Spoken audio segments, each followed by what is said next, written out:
I want to find out. I figured the best fact checking would be to ask you. I don't even know what that would be. So. Okay. Well, the state of Missouri is supposed to be one of the first states to enact the Real ID legislation, and we're supposed to be kind of the hub for the region.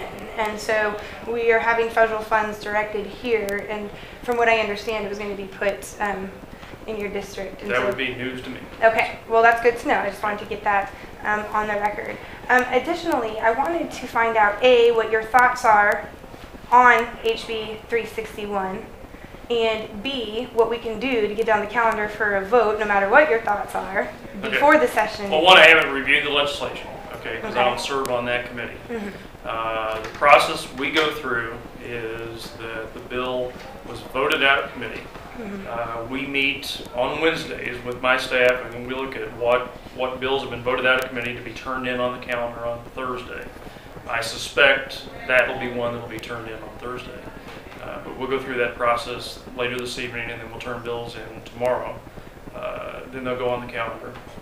Have to sit on the calendar for a day, and then would be eligible for the floor leader to bring those up for a vote anytime next week. Okay.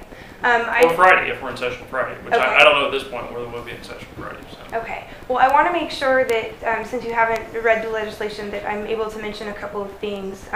One, at the federal level, our representatives seem to have forgotten how to represent the people, and I think we've all witnessed legislation after legislation being passed into law without being completely read or understood. The Patriot Act was one of those, and this stimulus bill was one of those, just huge pieces of legislation that are being passed with no acknowledgement of how that infringes upon the rights of people. And unfortunately, that means we're having to turn to our state legislators to ask them to stand up and defend us, because at the federal level, they are violating the Constitution and our rights to live as free people all over the place. I mean, it's out of control.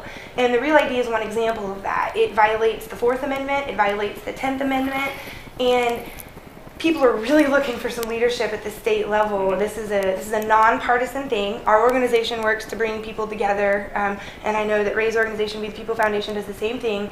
We are trying to bring people together on things we can unite behind, and not things that divide us. And we have found that we have wonderful support from senators and representatives all across the aisle on this. Now, last year this died in Senate committee. And you will see, this is our 7th trip down here trying to get this taken care of. This is a citizen-based initiative, and we really care about getting this passed. We do not want the federal government tracking information about us. They have no right to tell us that we need to have a federal driver's license in order to get on an airplane or to walk into a federal building. That means that if I was charged with a federal crime, I couldn't walk into the courthouse. That means I couldn't walk into a post office. If I chose not to have my eyeball scanned or my thumbprint scanned and put on a card. And so, those are some of our concerns, and from what I understand, we have an excellent driver's license here in Missouri, and who's the federal government to come in here and tell Missouri legislators what to do anyway? So that's kind of where we're coming from. I'm sure there's other people who have sentiments they would like to express. I surely don't see anywhere in the United States Constitution that expressly authorizes them to do that. And under the 10th Amendment, that means they do not have that right. That right is left to the states respectively. Therefore, we need to stand up and, if nothing else, get HCR 13 passed, the state sovereignty issue. I mean, Missouri needs to start standing up for Missouri. These states are going to have to stand against the federal government's intervention sooner or later. If we don't, this is going to continue, and it's going to get much worse.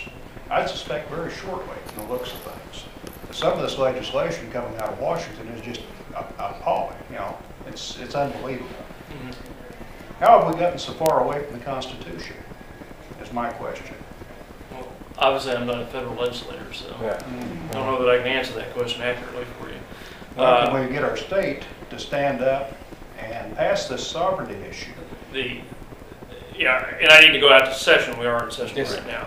I hope I've clarified your question on House Bill 361 and what the process will be. So does it sound like it will be going up for a vote? Because all we're asking for is that our senators can vote on it. The process, let me reiterate how this process works, is that if we turn the bill in and place it on the calendar, okay, then if it gets voted, how it gets voted is up to the floor leader, whether he goes to the bill or doesn't go to the bill.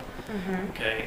He Which is cannot, Engler, correct? he can, Senator Engler. And we've been working Even with him. Senator Engler cannot guarantee a vote on that bill. Okay, there are tens or 20 or 30 bills every year that die as a result of a filibuster that never get voted on. Well, I just, Okay? I And need I don't you- know where this one falls in that category, but I want Senator Engler's position to also be that there is nobody in this body that can guarantee a vote on a piece of legislation. Okay, well, I want to make it very clear, because I know you need to get running, that the eyes of the entire nation are on the state of Missouri right now. Because, you know, we are the people that came in and got the MIAC report defeated at the grassroots level. We are the one who brought you the packet of information with the MIAC report, with the DVD that was listed on there, with a list of our issues with it. And that was a national effort. We had people from all across the country calling representatives. I'm sure your office got them. Yeah. And I just